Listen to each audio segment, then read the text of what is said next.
প্রশংসা মাত্র আল্লাহ সুবহানাহু ওয়া তাআলার, যিনি বিশ্বজগতের একমাত্র মালিক। যে আল্লাহ সুবহানাহু ওয়া তাআলা পরম ধৈর্যশীল, যিনি আমাদের অসংখ্য পাপের মাঝেও আমাদেরকে বাঁচিয়ে রেখেছেন, রিজিক দিয়ে যাচ্ছেন, আমাদেরকে ক্ষমা করেই যাচ্ছেন। আমরা সে সত্তার প্রশংসা করি যিনি আমাদেরকে ক্ষমা করে থাকেন, দয়া করে থাকেন। আমরা বলি আলহামদুলিল্লাহ। সালাতু ওয়া সালাম প্রিয় নবী মুহাম্মদুর রাসূলুল্লাহ সাল্লাল্লাহু আলাইহি ওয়াসাল্লামের প্রতি, যার ধৈর্য অনেক বেশি, যার ওপরে শারীরিক মানসিক বহু অত্যাচার করা হয়েছিল, যিনি দিনের ক্ষেত্রে তার ব্যক্তি প্রতিশোধ কখনো তিনি গ্রহণ করেননি, ধৈর্য ধারণ করেছেন, ক্ষমা করে গেছেন। আমরা সেই নবীর প্রতি সালাত এবং সালাম পাঠ করি। আমরা বলি আল্লাহুম্মা সাল্লি আলাই, আল্লাহুম্মা বারিক আলাই। চলমান গত এক মাস যাবৎ আমি বিভিন্ন মসজিদে যে বিষয় নিয়ে খুতবা দিয়ে থাকি তা ছিল আসসাবর, ধৈর্য ধরা সম্পর্কে। তাতে দুইটি খুতবা আমি দিয়েছি, তারই ধারাবাহিকতায় আজকে একটা পর্ব আপনাদের সামনে পেশ করব। কোনো বান্দা যখন আল্লাহ সুবহানাহু ওয়া তাআলার ফয়সালাটাকে মেনে নেয়, এই ব্যক্তি হচ্ছে সবরকারী, ধৈর্য ধারণকারী। এর মর্যাদা কি, আজকে আমরা তা থেকে কিছু কথা আপনাদের কাছে উল্লেখ করব। যে একজন ব্যক্তি যদি তার জীবনে ধৈর্য ধারণ করতে পারে, তাহলে আল্লাহ সুবহানাহু ওয়া তাআলার কাছে তার মর্যাদা কি, তার জন্য আল্লাহ কি কি রেখেছেন, এই সম্পর্কে কয়েকটি আয়াত এবং হাদিস নিয়ে আজকের খুতবা হবে ইনশাআল্লাহুল আজিজ। তো ধৈর্যের গুরুত্ব নিয়ে আমরা অনেকগুলো কথা বলেছি, তারই ধারাবাহিকতায় আজকে প্রথম যে কথাটি আপনাদের কাছে উল্লেখ করব তা হলো, প্রকৃত ইমানদারদের গুণ সম্পর্কে আল্লাহ যতগুলো কথা বলেছেন তার মধ্যে অন্যতম অনেক বড় একটি গুণ হলো ধৈর্য ধারণ করা। এটা হচ্ছে প্রকৃত মুমিনদের গুণ। তার মানে যারা প্রকৃত অর্থে মুমিন, আল্লাহ সুবহানাহু ওয়া তাআলা তাদের ইমানের কথা বলেছেন, এদের যতগুলো গুণ থাকা দরকার তার মধ্যে উল্লেখযোগ্য এবং অনেক বড় একটা গুণ হলো সবর করা, ধৈর্য ধারণ করা। যেই গুণটি প্রত্যেক নবীর জন্য ছিল, যেই গুণটি প্রত্যেক নবীকে আল্লাহ সুবহানাহু ওয়া তাআলা উপদেশ দিয়েছেন যে আপনারা ধৈর্য ধারণকারী হন। তার মানে এটা এমন একটা গুণ, এই গুণটার যার ঘাটতি থাকবে সে অনেক মর্যাদা থেকে মাহরুম হয়ে যাবে। তো আমরা সেই কথাগুলো আলোচনা করেছিলাম যে যত নবী ছিল তারা সবাই ধৈর্য ধারণকারী ছিলেন, এবং বিশেষ করে আমাদের নবীকে আল্লাহ সুবহানাহু ওয়া তাআলা কোরআনের কয়েকটি আয়াতে বলেছেন, ফাসবির কামা সাবারা উলুল আজমি মিনার রসুল ওয়ালা তাস্তাজিল লাহুম। আল্লাহ সুবহানাহু ওয়া তাআলা রাসূলুল্লাহ সাল্লাল্লাহু আলাইহি ওয়াসাল্লামকে উদ্দেশ্য করে বলেন যে আপনি উত্তমভাবে ধৈর্য ধারণ করেন। উত্তমভাবে কেন বললাম? কারণ আরেকটি আয়াত আল্লাহ সুবহানাহু ওয়া তাআলা, সম্ভবত সূরা মারিজ 70 নম্বর সূরার 4-5 মধ্যে আল্লাহ পেয়ে যাবেন। আল্লাহ বলেছেন ফাসবির সাবরান জামিলা। আল্লাহ বলছেন তুমি উত্তমভাবে ধৈর্য ধারণ করো। অন্য কোন নবীর ক্ষেত্রে আল্লাহ ফাসবির সাবরান জামিলা বলেন নাই, কিন্তু আমাদের নবী মুহাম্মদুর রাসূলুল্লাহ সাল্লাল্লাহু আলাইহি সাল্লামকে আল্লাহ বলেছেন এই পৃথিবীতে যে যতভাবে ধৈর্য ধারণ করেছেন আপনি তাদের চেয়েও উত্তমভাবে ধৈর্য ধারণ করেন। আমাদের নবীকে এই আদেশ আল্লাহ সুবহানাহু ওয়া তাআলা করেছেন। তো ধৈর্য ধারণকারী হলো প্রথম ক্যাটাগরির মুমিন। আল্লাহ তাদের আলোচনা করতে গিয়ে কোরআনে বেশ কিছু জায়গায় আপনি এমন আয়াত পাবেন।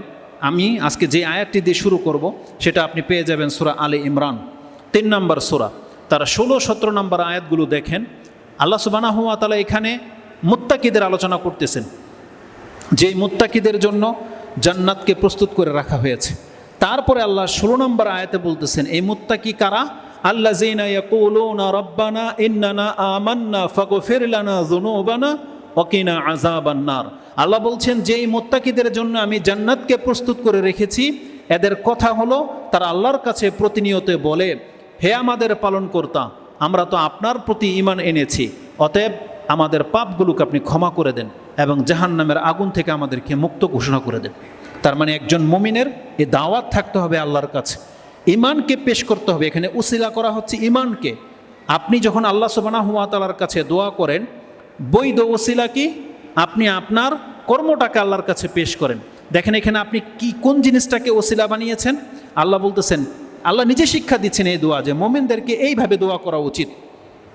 ইয়াকুলুনা রাব্বানা ইন্নানা আমান্না, আল্লাহ আমরা তো ঈমানদার, ঈমান এনেছি, ফাগফির লানা যুনুবানা, অতএব আমাদের পাপগুলোকে আপনি মাফ করে দেন। তার ঈমানটাকে ওসিলা করা হচ্ছে যে আমি মুমিন, আল্লাহ মুওয়াহহিদ, আমি তাওহীদবাদী, আল্লাহ তোমারই বান্দা। তুমি আমাকে ক্ষমা করো, এইভাবে আল্লাহর কাছে বলতে হবে। ওয়াকিনা আযাবান্নার, আমাদেরকে জাহান্নামের আগুন থেকে মুক্ত করে দেন। এটা হলো মুমিনদের তলব। আল্লাহ সুবহানাহু ওয়া তাআলা বলতেছেন কারা এরা?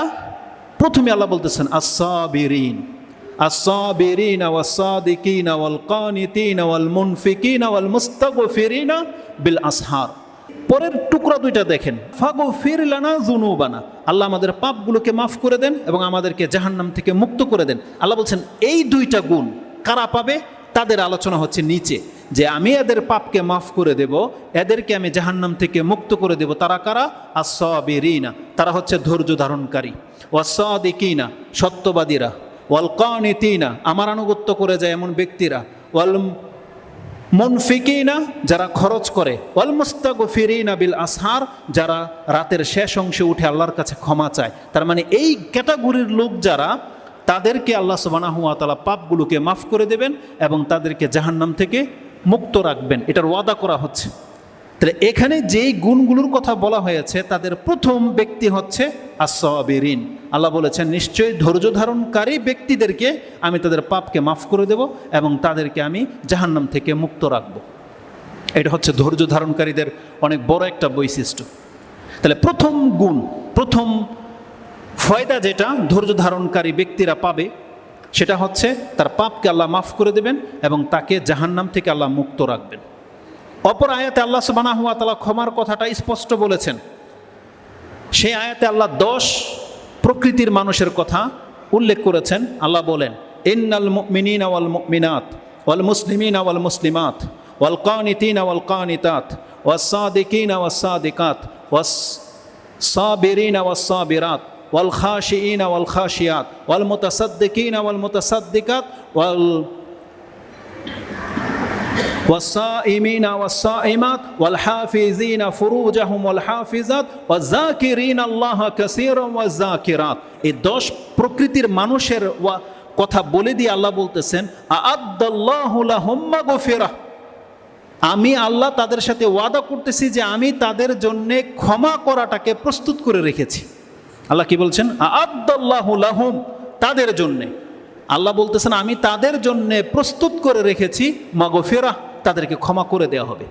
তার মানে মরার পরে যখন এই মানুষগুলো আল্লাহর সাথে সাক্ষাৎ করবে, যারা মুসলিম ছিল, যারা মুমিন ছিল, যারা কানিতিন আল্লাহর দিকে ধাবিত ছিল, যারা ধৈর্য ধারণকারী ছিল, যারা লজ্জাস্থানের হেফাজতকারী ছিল, যারা সত্যবাদী ছিল, যারা দান সাদকা করেছে, যারা রমজান মাসের সিয়াম পালন করেছে এবং যারা অধিক মাত্রায় আল্লাহ সুবহানাহু ওয়া তাআলাকে স্মরণ করে, এই 10 ক্যাটাগরির পুরুষ হোক অথবা মহিলা হোক, যে কেউ যদি থেকে থাকে, আল্লাহ বলেছেন আ'আদ্দাল্লাহু লাহুম মাগফিরাতান ওয়া আজরান আযীমা, আমি তাদের জন্য ক্ষমা এবং মহা পুরস্কারকে প্রস্তুত করে রেখেছি। তাহলে আল্লাহ সুবহানাহু ওয়া তাআলা এখানে ওয়াস-সাবিরিনা ওয়াস-সাবিরাত, ধৈর্য ধারণকারী পুরুষ এবং ধৈর্য ধারণকারী নারীদের কথা উল্লেখ করেছেন, যাদের জন্য আল্লাহ সুবহানাহু ওয়া তাআলা ক্ষমাকে প্রস্তুত রেখেছেন এবং তাদের জন্য রয়েছে আজরান আযীমা, মহা পুরস্কার। তাহলে মহা পুরস্কার এটা হচ্ছে দ্বিতীয় প্রাপ্য। প্রথম প্রাপ্য হচ্ছে একজন ধৈর্য ধারণকারী ক্ষমা পাবে, এটার গ্যারান্টি আল্লাহ সুবহানাহু ওয়া তাআলা দিয়েছেন। দ্বিতীয় পুরস্কার সে কি পাবে? মহা পুরস্কার। অপর আয়াতে আল্লাহ সুবহানাহু ওয়া তাআলা বলেছেন এই মহা পুরস্কারটা তাদেরকে দেয়া হবে বিগাইরে হিসাব, কোনো হিসাব নিকাশ করা হবে না।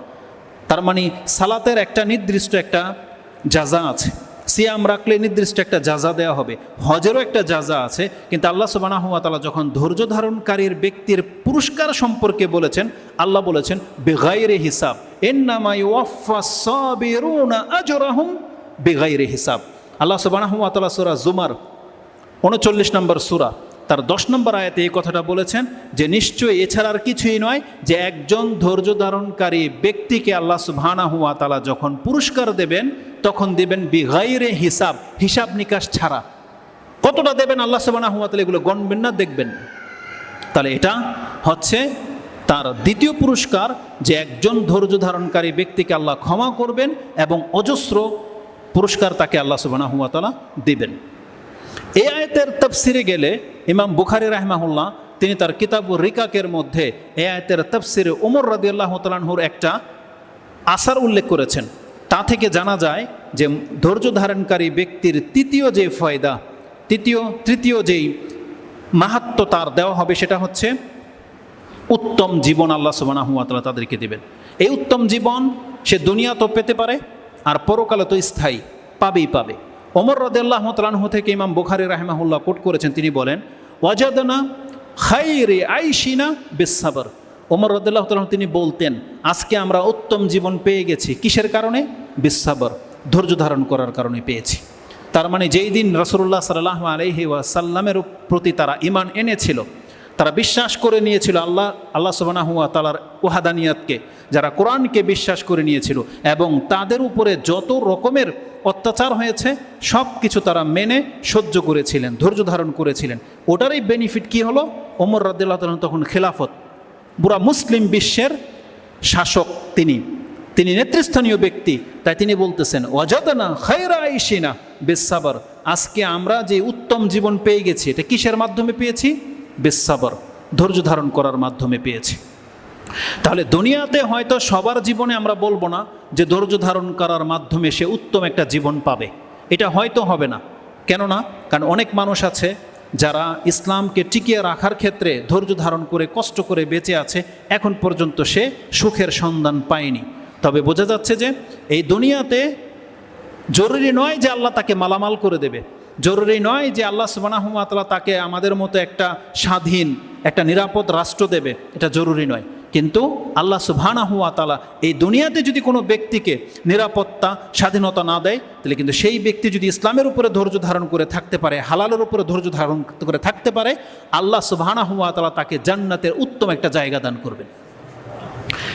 যদিও এই কথাটা আমি এখানে নোট করি নাই, এখন মনে পড়ে গেল, সেই হাদিসটা আমি আপনাকে শুনিয়ে দিই। জান্নাত জাহান্নামের বর্ণনাতে আমরা যে বক্তব্যগুলো করি, তার মধ্যে একটা হাদিস ইমাম মুসলিম কোট করেছেন 52 নম্বর পর্বে, যেটা বেশ কয়েকবার আলোচনা করেছি বিধায় হাদিসটা আমার মনে আছে। আনাস রাদিয়াল্লাহু তাআলা আনহু তিনি বলেন, কিয়ামতের মাঠে পুরো সৃষ্টির সামনে একজন অভাবী মুসলিমকে নিয়ে আসা হবে, যেই ব্যক্তি ধৈর্য ধারণ করেছিল, ইসলামের উপরে টিকে ছিল, হালালের উপরে ছিল, তার কষ্ট হয়েছে কিন্তু কোনোদিন হারামের সাথে তার সম্পর্ক ছিল না, আল্লাহ থেকে, আল্লাহর দরিদ্রতা কোনো কাজ সে করেনি, বিমুখতা কোনো কাজ করেনি, এমন হত দরিদ্র একজন ব্যক্তিকে নিয়ে আসা হবে। ইউতা আসাদ্দুন নাসি বুসান ফিদ দুনিয়া, এই ভাষায় আসছে।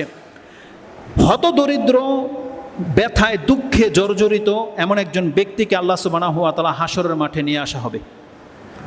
মিন আহলিল জান্নাহ, জান্নাতীদের মধ্য থেকে। তার মানে এই লোকটি মুসলিম, জান্নাতি লোক, কিন্তু দরিদ্র। ফায়ুসবাগু ফিল জান্নাতি সাবগাতান, তাকে শুধু জান্নাতে একবার ঢুকিয়ে দিয়ে বের করে নিয়ে আসা হবে, শুধু জান্নাতের বাতাসটা তার গায়ে লাগিয়ে দিয়ে বের করে নিয়ে আসা হবে। তারপর তাকে বলবে, ইয়া ইবনা আদম হাল রাইতা শিদ্দাতান কাত্তু হাল মাররা বিকা বুসান কাত্তু, বলতো দেখি তোর জীবনে কি কোনোদিন দুঃখ কষ্ট কোনো কিছু এসেছিল? তুই কি বলতে পারবি তুই কোনো কঠিন পরিস্থিতির মধ্যে জীবনে ছিলি?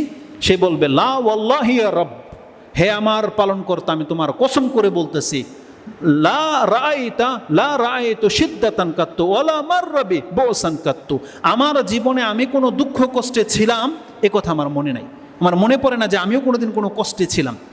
শুধু জান্নাতের বাতাস তার গায়ে লাগার কারণে তার এই দুনিয়ার এই সংক্ষিপ্ত সময়ের সমস্ত কষ্ট সে ভুলে যাবে। তা আল্লাহ সুবহানাহু ওয়া তাআলা ওয়াদা করতেছেন যে আমাদেরকে ধৈর্য ধারণকারী যদি আমরা হতে পারি, তাহলে আমাদেরকে উত্তম একটা জীবন দান করবেন।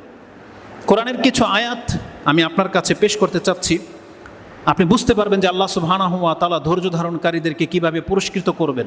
লম্বা কতগুলো আয়াত আছে, আপনি চাইলে পড়তে পারেন। সূরা রদ 13 নম্বর সূরা, তার 19 থেকে নিয়ে আপনি পড়েন, 17-18 থেকে জান্নাতীদের কথা আছে।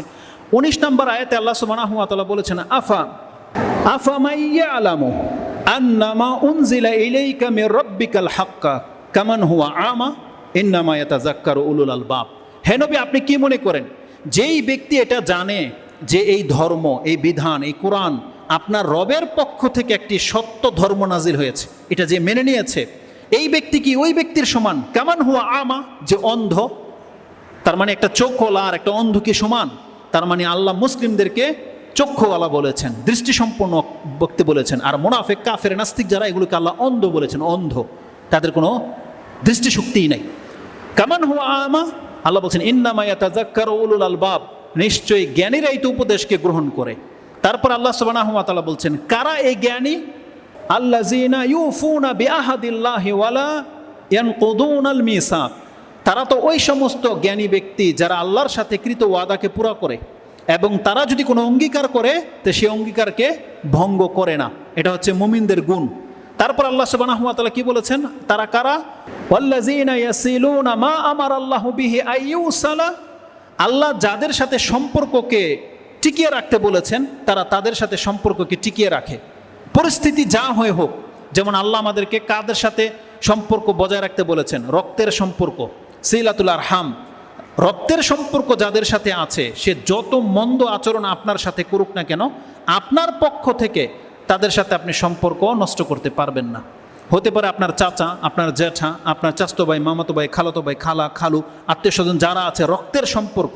হতে পারে জমি নিয়ে বিরোধ, আপনার ভাই বোনের সাথে যে সম্পর্ক, জায়গা সম্পত্তি নিয়ে বিরোধ, ভাগ বাটোয়ারা নিয়ে বিরোধ, আপনার সাথে অনেক খারাপ আচরণ করেছে, আপনার জমিন পুরাটাই হয়তো খেয়ে ফেলেছে বা যা কিছু করেছে, সে জুলুম করেছে, কিয়ামতের মাঠে সে ফেসে যাবে। কিন্তু আপনার পক্ষ থেকে আপনি তাদের সাথে সম্পর্ক ছেদ করতে পারেন না, কারণ আল্লাহ বলছেন মুমিনরা এটা কোনোদিন করতে পারে না। আল্লাহ সুবহানাহু ওয়া তাআলা যাদের সাথে সম্পর্ককে দৃঢ় রাখতে বলেছেন, মুমিন কোনোদিন সেই সম্পর্ক ছিন্ন করতে পারে না। তারপর আল্লাহ কি বলেছেন? ওয়ায়াখশাউনা রাব্বাহুম, তারা তাদের রবকে ভয় করে, ওয়ায়াখাফুনা সুআল হিসাব, এবং তারা একটা অনিষ্ট দিনের হিসাবকে ভয় করে, মানে কিয়ামতের মাঠের বিচারটা যে কত কঠিন হবে সেই দিনকে তারা ভয় করে। এগুলো হচ্ছে মুমিনদের গুণ। তারপর আল্লাহ বলতেছেন ওয়াল্লাযীনা সাবারু, আর যারা ধৈর্য ধারণ করে, ইবতিগা ওয়াজহি রাব্বিহিম, তাদের রবের সন্তুষ্টির জন্য। তার মানে তার জীবনে যা কিছু হোক না কেন সে শুধু তাদের রবের সন্তুষ্টির জন্যে ধৈর্য ধারণ করে থাকে। ওয়া আকামুস সালাতা ওয়া আনফাকু মিম্মা রাযাকনাহুম সিররা ওয়া আলানিয়া, তারা নামাজ কায়েম করে, সালাতকে কায়েম করে, এবং তাদেরকে আমি যে রিজিক দিয়েছি সেই রিজিক থেকে তারা খরচ করে, সিররা ওয়া আলানিয়া, গোপনে এবং প্রকাশ্যে। এটা হচ্ছে মুমিনদের গুণ। আল্লাহ সুবহানাহু ওয়া তাআলা তাদের সম্পর্কে বলতেছেন যে এদেরকে আল্লাহ কি দিবেন? ওয়ায়াদরাউনা বিল হাসানাতিস সাইয়্যাত, তাদের আরেকটা গুণ আল্লাহ বর্ণনা করছেন যে তাদের সাথে যদি কোনো ব্যক্তি খারাপ আচরণ করে, তারা তাদের পরিবর্তে খারাপ নয় বরং ভালো আচরণ করে। ওয়ায়াদরাউনা বিহাসানাতিস সাইয়্যাত, সেটা আত্মীয়তার ক্ষেত্রে আপনার বেশি প্রয়োগ করা উচিত। আত্মীয়রা, পাড়াপড়শি, বন্ধু বান্ধব যদি আপনার সাথে খারাপ আচরণ করে, তাহলে আপনি তাদের সাথে ভালো আচরণ করবেন। এটা হচ্ছে মুমিনদের গুণ। আল্লাহ সুবহানাহু ওয়া তাআলা আমাদেরকে সেই শিক্ষাই দিচ্ছেন। বিহাসানাতিস সাইয়্যাত উলাইকা লাহুম উকুবাদ দার, যে ওয়াদা আল্লাহ সুবহানাহু ওয়া তাআলা করেছেন যে আমি তাদেরকে উত্তম একটা জীবন দেব, আল্লাহ বলছেন তাদের জন্যই রয়েছে স্থায়ী বাসস্থান। সেটা কি? জান্নাতু আদিন, জান্নাতুল আদিন তাদেরকে দান করা হবে। জান্নাতু আদিনিন ইয়াদখুলুনাহা ওয়া মান সালাহা মিন আবাইহিম ওয়া আজওয়াজিহিম ওয়া যুররিয়াতিহিম, আল্লাহ বলেছেন এবং তাদেরকে যারা অনুসরণ করবে ঈমানের সাথে, তাদের বাপদাদাদের মধ্য থেকে, তাদের স্ত্রীদের মধ্য থেকে, তাদের সন্তানদের মধ্য থেকে, তাদেরকেও আমি তাদের মর্যাদায় পৌঁছে দেব। তার মানে কথাটা লক্ষ্য করেন, আল্লাহ বলেছেন যারা সম্পর্ককে রক্ষা করে, যারা সালাত কায়েম করে, যারা রিজিক থেকে দান সাদকা করে, যারা মানুষের সাথে ভালো আচরণ করে, তাদেরকে আল্লাহ জান্নাতুল আদন দেবেন। আর যদি তার স্ত্রীদের মধ্য থেকে তাদের বাপদাদা বা তাদের সন্তানরাও যদি ঈমানের সাথে থেকে থাকে, তাহলে তার সন্তান, বাপদাদা, স্ত্রীরা যদি তার মতো নাও হতে পারে, আল্লাহ সুবহানাহু ওয়া তাআলা তার মর্যাদার কারণে তাদেরকে তার সাথে মিলিয়ে দিবেন, জান্নাতুল আদন পৌঁছে দিবেন। বরং আমি আপনাকে বলতে পারি সূরা তোহা, সূরা তুর, যেটা 52 নম্বর সূরা, সূরা তুরের 21 নম্বর আয়াতটা আপনি পড়বেন। তাতে আল্লাহ সুবহানাহু ওয়া তাআলা বলেছেন আপনি যদি জান্নাতুল ফেরদৌসে পৌঁছে যান, তাহলে আপনার সন্তানদেরকে, আপনার পরিবারকে, তারা যদি আপনার মতো ইবাদতকার নাও হয়ে থাকে, আল্লাহর দয়ায় রহমতে তাদেরকে আপনার সাথে মিলিয়ে দেবেন। আপনাকে জান্নাতুল ফেরদৌস থেকে নিচে নামাবেন না, বরং আল্লাহর দয়া যে তাদেরকে, আপনার সন্তানদেরকে আমাদের সাথে মিলিয়ে দেওয়া হবে। এটা হচ্ছে আল্লাহ সুবহানাহু ওয়া তাআলার অনুগ্রহ। এটা হচ্ছে মুমিনদের সাথে ঘটবে। তারপর আল্লাহ সুবহানাহু ওয়া তাআলা বলেছেন ওয়াল মালাইকাতু ইয়াদখুলুনা আলাইহিম মিন কুল্লি বাব, এবং ফেরেশতারা তাদের সাথে প্রতিনিয়ত প্রত্যেক জান্নাতের দরজা দিয়ে মালাইকারা তাদের কাছে আসবে এবং তাদেরকে যে সুসংবাদটা দেবে যে কেন তাদেরকে জান্নাত দেওয়া হয়েছে। এই আয়াতটা হচ্ছে আমার আজকের আলোচনার বিষয়। সেটা কি? সালামুন আলাইকুম বিমা সাবারতুম ফা নি'মা উকুবাদ দার, আল্লাহ সুবহানাহু ওয়া তাআলা বলছেন তাদেরকে যখন জান্নাতুল আদন দেওয়া হবে তাদের সাথে প্রতিনিয়ত মালাইকারা ফেরেশতারা এসে সাক্ষাৎ করবে প্রত্যেক দরজা দিয়ে এবং বলবে সালামুন আলাইকুম, তোমাদের উপরে শান্তি আর শান্তি, বিমা সাবারতুম, তোমরা যেহেতু ধৈর্য ধারণকারী ছিলে এই জন্যে তোমাদের উপরে শান্তি আর শান্তি। ফানিমা উকুবাদ-দার, আল্লাহ বলছেন কতই না নিয়ামতের জায়গা, এই জায়গাটা তাদেরকে দেয়া হবে। তার মানে যারা ধৈর্য ধারণকারী হয় তাদেরকে আল্লাহ সুবহানাহু ওয়া তাআলা উত্তম একটা জীবন দেওয়ার ওয়াদা করতেছেন। এখানে কতগুলো গুণের কথা বলা হয়েছে, কিন্তু যখন পুরস্কারের কথা আসছে তখন আল্লাহ সমস্ত গুণগুলোকে রেখে দিয়ে এখানে ধৈর্য ধরার কথাটাকে উল্লেখ করেছেন। ফেরেশতারা কি বলবে? সালামুন আলাইকুম বিমা সাবারতুম। এ কথা বলা হয়নি যে তোমরা সালাত আদায় করেছিলে, দান সাদকা করেছিলে, আত্মীয়তার সম্পর্ক করেছিলে এই জন্য তোমাকে জান্নাত দেওয়া হয়েছে, বরং বলা হচ্ছে তুমি যেহেতু ধৈর্য ধারণকারী ছিলে এই জন্য তোমাকে জান্নাত দেওয়া হয়েছে। তার মানে সালাত পড়তে ধৈর্য লাগে, দান সৎকারও ধৈর্য লাগে, আত্মীয়তা সম্পর্ক তখনই আপনি রক্ষা করতে পারবেন যখন আপনার মধ্যে ধৈর্য থাকবে। কিন্তু একটা পর্যায়ে এমন হয় যে আপনি ধৈর্য হারিয়ে ফেলি, যে আমি সবসময় তাদের সাথে ভালো আচরণ করি কিন্তু খামাখা তারা আমার সাথে অযথায় ঝগড়া করে, তারা মন্দ করে, তখন এক সময় আমি ধৈর্য হারিয়ে ফেলি। কিন্তু জেনে নেন যেই ব্যক্তি মন্দের পরেও ধৈর্য ধারণ করতে পারবে, যারা শীতের সময়, গরমের সময়, ব্যস্ততার সময়ও জীবনের শেষ মুহূর্ত পর্যন্ত এই 5 ওয়াক্ত সালাত আদায়কারী হিসেবে ধৈর্য ধারণ করে থাকতে পারবে, আল্লাহ সুবহানাহু ওয়া তাআলা তাদেরকে একটা উত্তম জীবন দেওয়ার ওয়াদা করতেছেন কোরআনে। আল্লাহ সুবহানাহু ওয়া তাআলা যেন আমাদেরকে উত্তমভাবে ধৈর্য ধারণ করার তৌফিক দান করেন। তা আল্লাহ সুবহানাহু ওয়া তাআলা ধৈর্যশীলদেরকে উত্তম একটা জীবন দান করবেন। তাহলে আমরা 3টা জিনিস পেলাম। এক, তাদের জন্য ক্ষমাকে প্রস্তুত করে রাখা হয়েছে। তাদেরকে যখন আল্লাহ সুবহানাহু ওয়া তাআলা পুরস্কার দেবেন তাহলে গায়রি হিসাব, কোনো হিসাব নিকাশ ছাড়াই দেবেন। এবং আল্লাহ সুবহানাহু ওয়া তাআলা ধৈর্য ধারণকারী সম্পর্কে কি বলতেছেন? তাদেরকে একটা উত্তম জীবন দান করা হবে, যেটা এই আয়াতে আমরা পেলাম। আল্লাহ সুবহানাহু ওয়া তাআলা এরই ধারাবাহিকতায় আরেকটি আয়াত আমি আপনার কাছে পেশ করতে চাচ্ছি, যেটা আমি শুরুতেই তেলাওয়াত করেছিলাম, সূরা মুমিনুন 23 নম্বর সূরার 111 নম্বর আয়াতে আল্লাহ বলছেন ইন্নী জাযাইতুহুমুল ইয়াউমা বিমা সাবারু আন্নাহুম হুমুল ফাইজুন। আল্লাহ বলছেন আজকে আমি তাদেরকে পুরস্কৃত করব তাদের ধৈর্য ধারণ করার কারণে, আর যাদেরকে আমি ধৈর্য ধারণ করার কারণে পুরস্কৃত করব আল্লাহ বলছেন আন্নাহুম হুমুল ফাইজুন, আর এরাই হলো সফলকাম ব্যক্তি।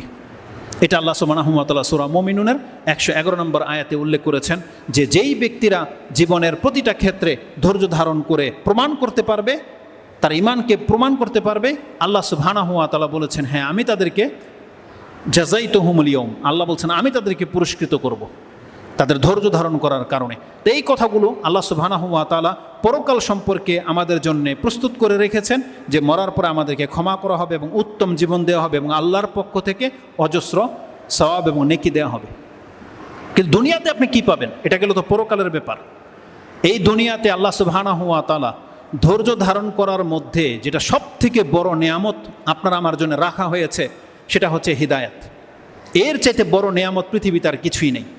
একজন ব্যক্তি যদি হেদায়েতের উপরে না থাকে আর তাকে যদি আল্লাহ পুরো পৃথিবীর মালিক বানিয়ে দেয় সে কিছুই পেল না। আর অপরদিকে কোনো ব্যক্তিকে যদি আল্লাহ হেদায়েত দিয়ে দেয় আর কোনো পুরো পৃথিবীর নিয়ামত থেকে যদি তাকে বঞ্চিত রেখে দেয়, আল্লাহ যেন তাকে সবটাই দিয়ে দিলেন। কেন? কারণ এই পৃথিবী একদিন টিকবে না। আমি আর আপনি যদি পৃথিবীর মালিক হয়ে যাই এটার ভোগ করব কতদিন? 60 থেকে 70 বছর।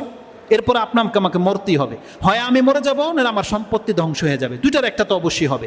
কিন্তু যেই ব্যক্তি হেদায়েতের উপরে আছে সেই ব্যক্তি জান্নাত পেয়ে যাবে, চিরস্থায়ী জায়গা।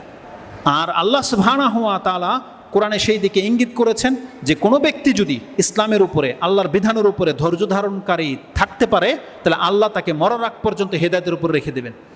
যেমন সূরা সাজদা 32 নম্বর সূরাতে আল্লাহ সুবহানাহু ওয়া তাআলা বনী ইসরাঈলদের কথা উল্লেখ করতে গিয়ে বলেন যে বনী ইসরাঈলরা যতদিন পর্যন্ত আমার বিধানের উপরে ধৈর্য ধারণ করেছিল আল্লাহ বলছেন আমি ততদিন পর্যন্ত হেদায়েতের উপরে তাদেরকে রেখেছিলাম। যখন তারা আমার বিধান থেকে সরে গেছে তাদের কাছ থেকে আমি হেদায়েতও ছিনে তোমাদেরকে দিয়ে দিলাম। আজকে আমাদের কাছে যে হেদায়েত আসছে এটা আল্লাহর পক্ষ থেকে দেয়া। এখন যারা ধৈর্য ধারণ করে ইবাদত করে যাচ্ছেন, দেখেন 1400 বছর পার হয়ে গেছে, রাসূল আমাদের কাছ থেকে বিদায় হয়ে গেছে, কোরআন নাজিল হয়েছে 1400 বছর, এখন পর্যন্ত বহু মানুষ ইসলামের উপরে টিকে আছে। এটা আপনার ধৈর্য ধারণ করার কারণে হয়েছে, জেনে নেন। পৃথিবীর মানুষ দুনিয়া লুটেপুটে খাক কিন্তু আপনি আপনার ঈমানকে বাঁচানোর জন্য যদি সেগুলো থেকে মুখ ফিরিয়ে রাখতে পারেন, এই যে 5 ওয়াক্ত সালাতকে যদি আপনি নিজের জীবনে বাস্তবায়ন করে রাখতে পারেন, এই কিয়ামত পর্যন্ত, মরার আগ পর্যন্ত এই হেদায়েতের উপরে আল্লাহ আমাদেরকে রেখে দেবেন। আল্লাহ সুবহানাহু ওয়া তাআলা এই আয়াতের মধ্যে সেই কথাটা বলেছেন, ওয়া জাআলনা মিনহুম আইম্মাতান ইয়াহদুনা বিআমরিনা লাম্মা সাবারু ওয়া কানু বিআয়াতিনা ইউকিনুন। আল্লাহ বলছেন, আমি তাদেরকে ততক্ষণ পর্যন্ত হেদায়েতের উপরে রেখেছিলাম, লাম্মা সাবারু এনে হিরা সাবারু, যতক্ষণ পর্যন্ত তারা ধৈর্য ধারণকারী ছিল, ওয়া কানু বিআয়াতিনা ইউকিনুন, আর তারা আমার আয়াতের প্রতি দৃঢ় বিশ্বাস রাখত।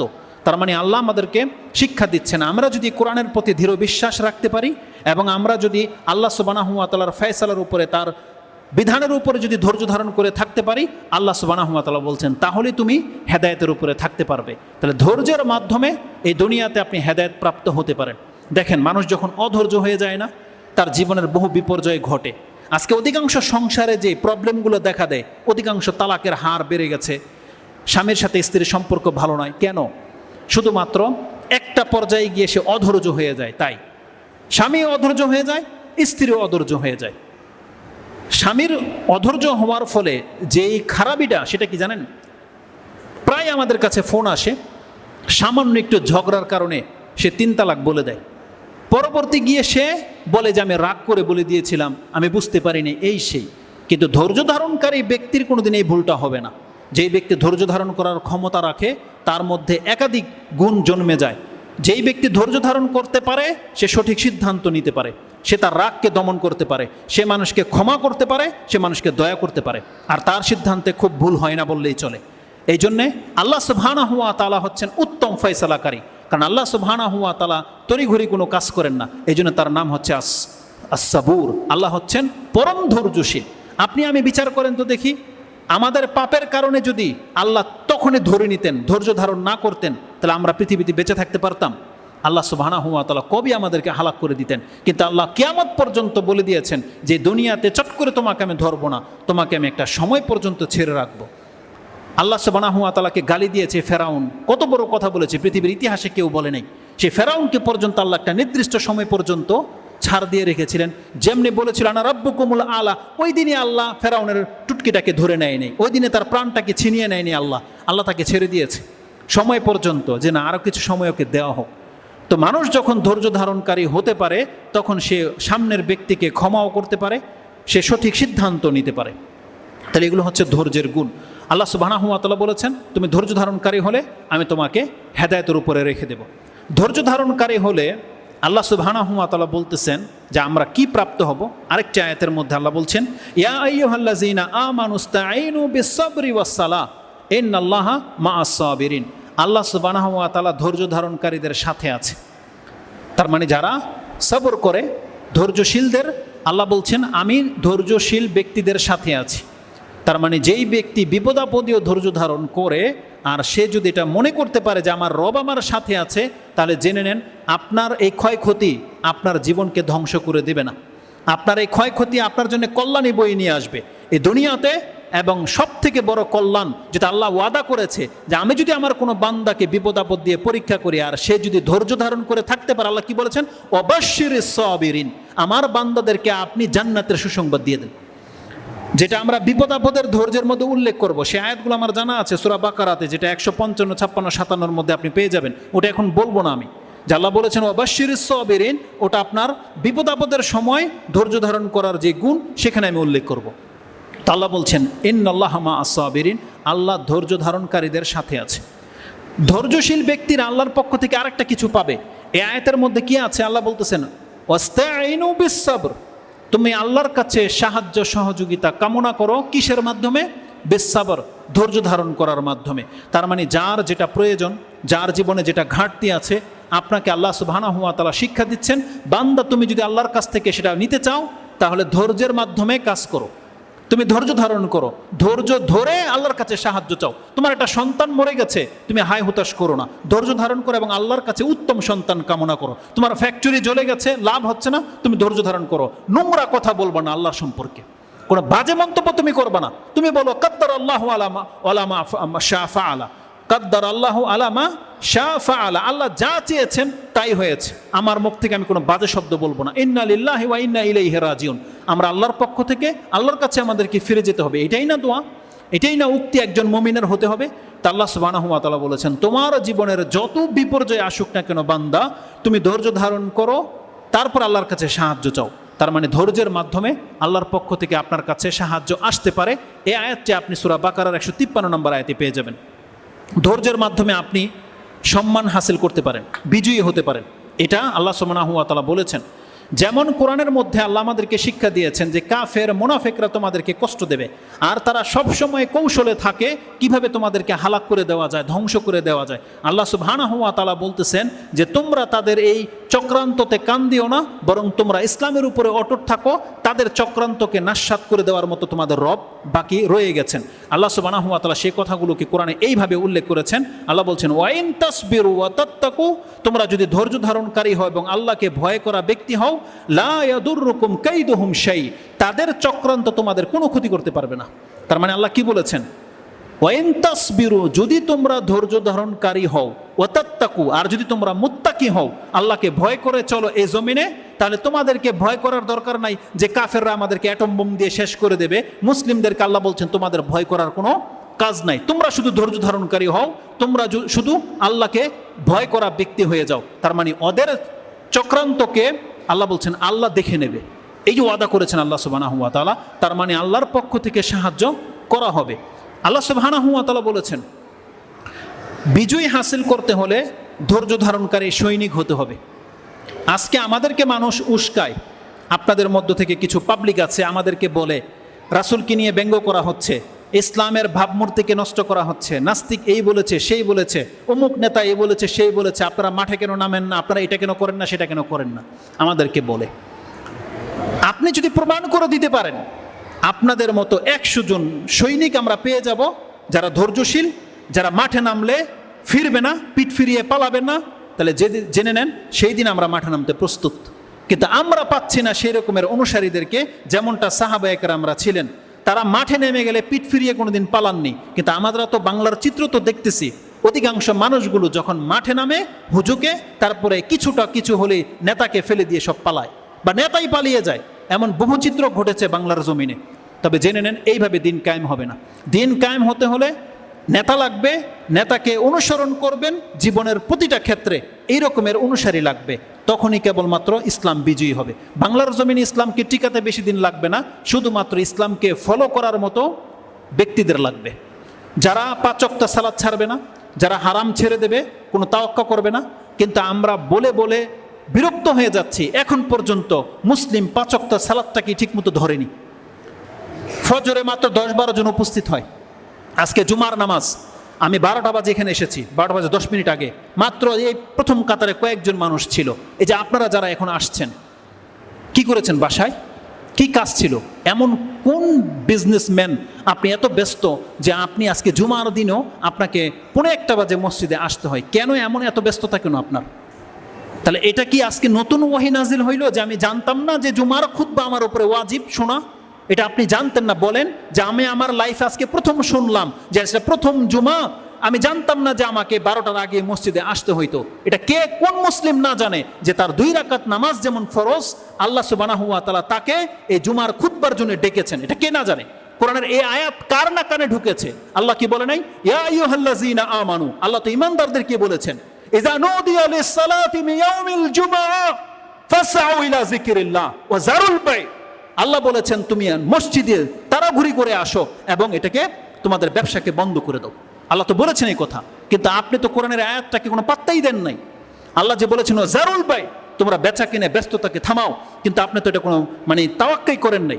তাহলে কোরআনের এরকম কত আয়াতকে আমি আর আপনি লঙ্ঘন করতেছি বলেন?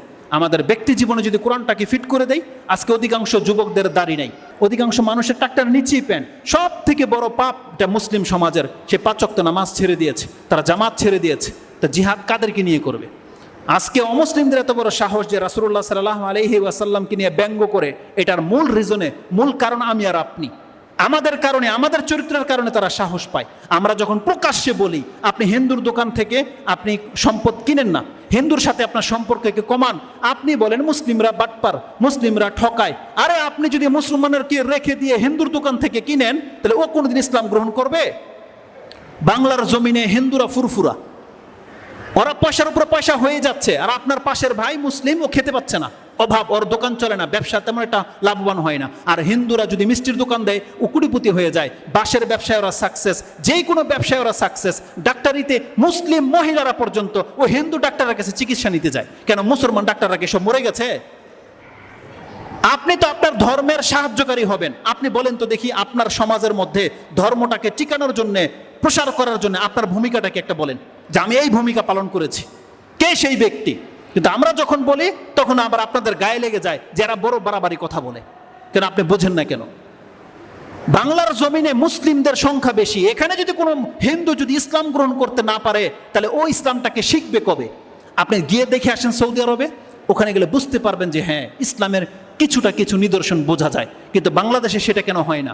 যেখানে আমরা 90% মুসলিম বাস করি, আজ পর্যন্ত দেখাতে পারবেন যে কোনো একটা সমাজের ইসলামের কারণে সে এলাকার হিন্দুরা ইসলাম গ্রহণ করে নিয়েছে? বরং আরো ঘৃণা করে। কেন? কারণ আমাদের মধ্যে ওই প্রতারণা, আমাদের মধ্যে মিথ্যা, আমরা নিজেরা ইসলামকে ছেড়ে দিয়েছি। কয়জন ব্যক্তি বলতে পারবে যারা আজকে এই ফেসবুকের মধ্যে, নেটের মধ্যে রাস্তায় নামে, তারা বলতে পারবে তার ব্যক্তি জীবনে সে রাসূলের কয়টা সুন্নতকে বাস্তবায়ন করে? বরং আমরা যখন সুন্নতের কথা বলি তখন তারা তাদের মাযহাব জেগে যায়। তাহলে বাংলার জমিনে তো আমরাই সব থেকে বেশি রাসূলুল্লাহ সাল্লাল্লাহু আলাইহি ওয়াসাল্লামকে অবমাননা করেছি, তার সুন্নতকে ছেড়ে দিয়ে। এটাকে আগে অ্যাপ্লাই করেন। রাসূল ইসলামের ব্যক্তি জীবনের যতগুলো সুন্নত আছে, যেটা সহজ আপনার জন্য, আপনি এটা করে দেখান, তারপরে দেখবেন প্রতিবাদটা কিভাবে হয়। এটা হচ্ছে প্রতিবাদ। আপনি ওয়াদা করে নেন আপনার জীবনে যতগুলো সুন্নত আছে রাসূলুল্লাহ সাল্লাল্লাহু আলাইহি ওয়াসাল্লামের, একটাও আপনি ছাড়বেন না, বাস্তবায়ন করবেন, চাই দুনিয়া যেদিকে যাক যাক। এটা না প্রতিবাদ? এটা কেন করি না আমরা? আল্লাহ সুবহানাহু ওয়া তাআলা আমাদেরকে বলেছেন, ধর্মের উপরে যদি তোমরা ধৈর্য ধারণকারী হও, তাহলে বিজয় তোমাদেরই হবে। যুদ্ধের ময়দানের কথা আল্লাহ সুবহানাহু ওয়া তাআলা বলতেছেন সূরা আনফালের মধ্যে, সেই আয়াতটা আছে। আল্লাহ সুবহানাহু ওয়া তাআলা সূরা আনফালের 66 নম্বর আয়াতে বলতেছেন, ফাইয়াকুন মিনকুম মিয়াতুন সাবিরান, তোমরা যদি 100 জন ধৈর্য ধারণকারী হও, ইয়াগলিবু মিয়াতাইনি, তোমরা 200 জনকে পরাজিত করতে পারবা। তোমরা যদি এই জমিনের মধ্যে 1000 জন ধৈর্য ধারণকারী হও, তোমাদের বিপক্ষে যদি 2000 দাঁড়িয়ে যায়, বিজয়ী তোমরা হইবা। এটা আল্লাহ ওয়াদা রেখে দিয়েছে কোরআনে। কিন্তু কোথায় আমাদের ধৈর্য? আমরা আজ পর্যন্ত যেমনটা বললাম, 5 ওয়াক্ত সালাত, রমজান মাসে যে ইবাদতগুলো করেছি, আমি আর আপনি কি বলতে পারবো? মাত্র 1 মাস না হয়েছে, বলেন তো দেখে সেই ইবাদতগুলো কি এখনো কন্টিনিউ আছে, নাকি অধিকাংশ লেজ হয়ে গেছে? বলেন। কোরআন পড়া লেজ হয়ে গেছে, কিয়ামুল লাইল আমাদের জীবন থেকে আউট হয়ে গেছে, সুন্নত নফলগুলো আউট হয়ে গেছে, আগামী রমজান আসার আগে আগে ফরজ নামাজ আউট হয়ে যাবে। এইভাবে কি নাজাত আসবে? না, এইভাবে ধর্ম চলবে না। আপনাকে এখান থেকে প্রতিজ্ঞা গ্রহণ করতে হবে যে আমি আমার ঘরকে ইসলামিক বানাবো, আমার মা বোনরা পর্দা করবে, আমার ঘরে কোনো ফাহেসাগিরি চলবে না। এটা এখান থেকে আপনাকে জুমার মসজিদ থেকে এটা ওয়াদা করে যেতে হবে। আর যতগুলো পরিবার এটা ওয়াদা করতে পারবেন, এইভাবেই সমাজ ইসলামিক হবে, নয়তো ইসলামিক হবে না। শুধু খুতবা দিয়ে বক্তব্য শুনে কোনোদিন আজ পর্যন্ত জাতির কোনো পরিবর্তন হয় নাই, বরং আপনাকে আমাকে পরিবর্তন হতে হবে। আল্লাহ সুবহানাহু ওয়া তাআলা সূরা রদ 13 নম্বর সূরার 11 নম্বর আয়াতে বলছেন, ইন্নাল্লাহা লা ইউগাইয়িরু মা বিকাউমিন হাত্তা ইউগাইয়িরু মা বিআনফুসিহিম। আল্লাহ বলছেন, আল্লাহ কোনো জাতিকে নিজে থেকে পরিবর্তন ঘটিয়ে দেবেন না যতক্ষণ পর্যন্ত সেই জাতি নিজের পরিবর্তন না ঘটাবে। এই জন্য আল্লাহ সুবহানাহু ওয়া তাআলা আপনাকে দাড়ি তো দেয়, কিন্তু আপনি যদি ফেলে দেন, তার মানে কি আল্লাহ কি দাড়িকে আদেশ করবে দাড়ি লোহার মতো শক্ত হয়ে যাও? এটা তো করবেন আল্লাহ সুবহানাহু ওয়া তাআলা। আল্লাহ তো আপনাকে দিচ্ছে দাড়ি, আপনি কেটে ফেলে দিলেন, কার দোষ? তো কথা হচ্ছে যে আল্লাহ সুবহানাহু ওয়া তাআলা আমাদেরকে শুধু বিধান দিয়েছেন, আমাদেরকে পালন করে দেখাতে হবে। আল্লাহ বলেছেন, তোমরা যদি 100 জন ধৈর্য ধারণকারী হও, তাহলে তোমাদের বিপক্ষে যদি 200 জন যদি দাঁড়িয়ে যায়, বিজয়ী তোমরাই হবা, তোমাদেরই জয় হবে। তো ধৈর্যের মাধ্যমে এটা সম্ভব। আল্লাহ সুবহানাহু ওয়া তাআলা আমাদেরকে ধৈর্যশীল হওয়ার অন্তর্ভুক্ত করে দেন। আমরা যেন ধৈর্য ধারণকারীদের অন্তর্ভুক্ত হতে পারি, আমরা আল্লাহ সুবহানাহু ওয়া তাআলার কাছে সেই গুণটাই তলব করতেছি। রাসূলুল্লাহ সাল্লাল্লাহু আলাইহি ওয়াসাল্লামের হাদিস থেকে একটা হাদিস যেটা জানা যায়, ইমাম মুসলিম রাহিমাহুল্লাহ তার তাহারাতের অধ্যায়ের প্রথম হাদিস, যেটা 422 নম্বরে পেয়ে যাবেন, তাতে তিনি বলেছেন, আত-তাহুরু শাত্রুল ঈমান। এই হাদিসটি একটু লম্বা আছে, এটা বলেই দিই।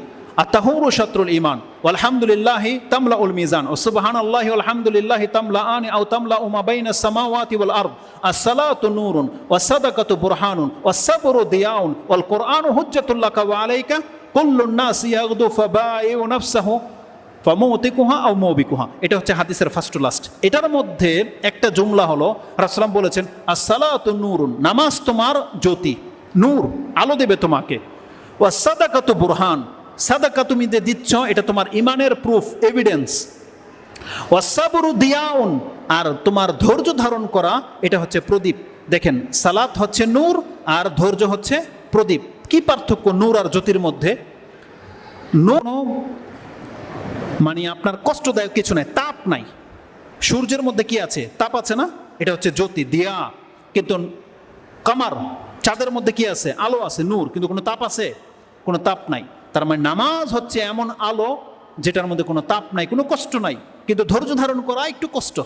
কারণ আপনাকে আঘাত করেছে, সেটা মেনে নেওয়াতে একটু কষ্ট হবেই। আপনার সন্তান মরে গেছে, ধৈর্য ধারণ করতে কষ্ট হবে না? আপনার এত বড় ব্যবসা লস লেগে গেছে, আপনার এত কিছু ঘুরে গেছে, একটু কষ্ট হয় না? এই জন্য আল্লাহ বলেছেন আস-সাবরু দিয়াউন, ধৈর্য হচ্ছে প্রদীপের ন্যায়। তার মানে এটা জলে, ঠিক আছে জ্বলছে, কিন্তু জেনে নেন এটা থেকে যে আলোটা ছড়াবে এটা অন্যরা উপকৃত হবে। তার মানে কোনো ব্যক্তি যদি ধৈর্য ধারণকারী হয়, তার নিজের একটু কষ্টে হলেও এটাতে যে আলোটা ছড়াবে এটা হচ্ছে উপকৃত আলো। আর আল্লাহ রাসূল সাল্লাল্লাহু আলাইহি ওয়াসাল্লাম কি বলেছেন? আস-সাবরু দিয়াউন। অতএব আল্লাহ সুবহানাহু ওয়া তাআলা যেন আমাদেরকে ধৈর্য ধারণকারীদের অন্তর্ভুক্ত করেন। যেই বিষয়গুলো জানলে ধৈর্য ধারণ করা সহজ হবে, এটা আমরা ইনশাআল্লাহুল আজিজ পরবর্তী খুতবায় আলোচনা করব। আজকে যতগুলো কথা বলেছি এটা হচ্ছে ধৈর্য ধারণকারী কি হাসিল করতে পারে সেই সম্পর্কে। এই ছিল ধৈর্য ধারণ করা সম্পর্কে সংক্ষিপ্ত কিছু কথা। আরও লম্বা কয়েকটা খুতবা লেগে যাবে। আল্লাহ সুবহানাহু ওয়া তাআলা যেন আমাদেরকে সেই মর্যাদায় পৌঁছে দেন যেই মর্যাদায় ধৈর্য ধারণকারীরা পৌঁছে গেছে। আল্লাহ সুবহানাহু ওয়া তাআলা আমাদের মধ্যে যেন সেই গুণ দিয়ে দেন যার মাধ্যমে আমরা ধৈর্য ধারণকারী ব্যক্তি হতে পারি। এবং দুনিয়াতে আল্লাহ এমন কোনো ক্ষয়ক্ষতি তুমি আমাদেরকে দিও না যেটা আমরা ধৈর্য ধারণ করে থাকতে পারবো না। আল্লাহ, অধৈর্য হওয়া থেকে আমরা তোমার কাছে আশ্রয় চাচ্ছি, এবং তুমি আমাদেরকে এই জমিনের মধ্যে কল্যাণ দান করো। রব্বানা আতিনা ফিদ দুনিয়া হাসানা ওয়া ফিল আখিরাতি হাসানা ওয়া কিনা আযাবান নার। আকুলু লিকাউলি হাযা আস্তাগফিরুল্লাহ লি ওয়া লাকুম ওয়া লিসাইরিল মুসলিমিন ফাস্তাগফিরু ইন্নাহু হুয়াল গফুরুর রহিম।